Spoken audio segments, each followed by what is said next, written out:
Hello friends, in this quick tutorial I'm going to show you how to remove coming soon page from WordPress.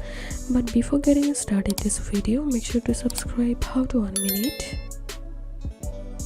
So I'm going to open my website. So here you can see we are coming soon, and now let's see how to remove this coming soon page.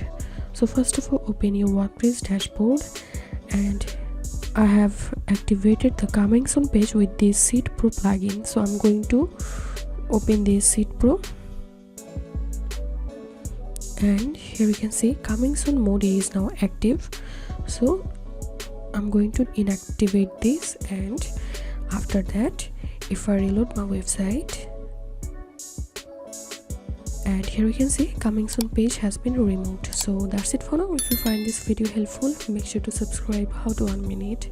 Thanks for watching this video.